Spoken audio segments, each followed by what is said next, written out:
നമസ്കാരം. ഗൾഫ് മേഖലയിലെ മുഴുവൻ US താവളങ്ങളും ആക്രമിക്കുമെന്ന് ഇറാന്റെ പുതിയ പരമോന്നത നേതാവായ മുജ്തബ ഖമേനി വ്യക്തമാക്കിയിരിക്കുകയാണ്.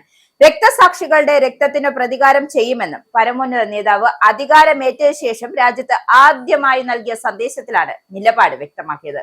ഇറാൻ ടെലിവിഷനിലൂടെയായിരുന്നു സന്ദേശം പുറത്തുവിട്ടത്. എന്തായാലും പശ്ചിമേഷ്യയിലെ എല്ലാ US താവളങ്ങളും ഉടനടി അടച്ചുപൂട്ടണം. ഈ താവളങ്ങൾ പ്രവർത്തനക്ഷമമായി തുടരുകയാണ് എങ്കിൽ അവ ആക്രമണം നേരിടേണ്ടി വരും.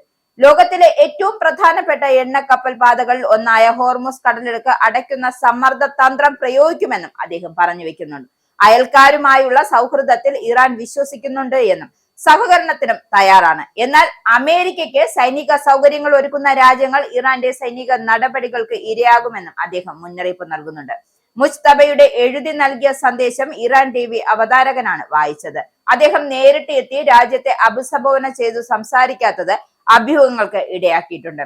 ഇസ്രായേൽ US ആക്രമണത്തിൽ മുജ്തബയ്ക്ക് പരിക്കേറ്റതായുള്ള റിപ്പോർട്ടുകളും പുറത്തു വന്നിരുന്നു. അതേസമയം ഈ റിപ്പോർട്ട് ഇറാൻ നേതൃത്വം തള്ളിക്കളഞ്ഞിരുന്നു.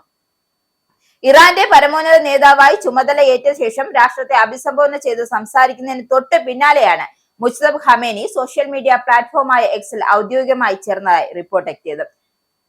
@രഹ്ബൻ ലഹാബ് ലാബ് എന്ന പേരിൽ ആരംഭിച്ച അക്കൗണ്ടിന് ചുരുങ്ങിയ മണിക്കൂറുകൾക്കുള്ളിൽ തന്നെ 35,000-ഓളം ഫോളോവേഴ്സിനെയാണ് ലഭിച്ചത്. ഇസ്ലാമിക വിപ്ലവത്തിന്റെ നേതാവ് എന്ന അർത്ഥം വരുന്ന പേർഷ്യൻ ഭാഷയിലുള്ള ഉപയോക്തൃ നാമമാണ് അക്കൗണ്ടിനായി നൽകിയിരിക്കുന്നത്. ലക്ഷ്യങ്ങൾ കൈവരിക്കാൻ പൂർണ്ണ ശക്തിയോടെ പോരാടുമെന്ന പ്രതിജ്ഞ അടക്കം 20-ലധികം പോസ്റ്റുകൾ ഇതിനോടകം തന്നെ അക്കൗണ്ടിൽ പ്രത്യക്ഷപ്പെട്ടു കഴിഞ്ഞു. വ്യോമാക്രമണത്തിൽ പിതാവ് ആയത്തുള്ള അലി ഖമേനി കൊല്ലപ്പെട്ടപ്പോൾ മുജ്തബയ്ക്ക് പരിക്കേറ്റതായുള്ള അഭ്യൂഹങ്ങളും നിലനിന്നിരുന്നു. എന്നാൽ തന്റെ ആരോഗ്യത്തെക്കുറിച്ചുള്ള ആശങ്കകൾ തള്ളിക്കളയുന്ന പ്രസ്താവനയാണ് അദ്ദേഹം പുറത്തുവിട്ടത്. രാജ്യം ഒരു സമ്മർദ്ദത്തിനും വഴങ്ങില്ലെന്നും ഹോർമുസ് കടലിടുക്ക് അടച്ചിടുന്നത് തുടരുമെന്നും അദ്ദേഹം പ്രഖ്യാപിച്ചു. ഇറാന്റെ ഈ നിലപാട് ആഗോള വിപണിയിൽ എണ്ണ ബാരലിന് $120 വരെ ഉയരാൻ കാരണമായിട്ടുണ്ട്. മേഖലയിലെ സുരക്ഷാ സാഹചര്യങ്ങളെ കുറിച്ചും കടുത്ത മുന്നറിയിപ്പാണ് മുജ്തബ നൽകിയിരിക്കുന്നത്.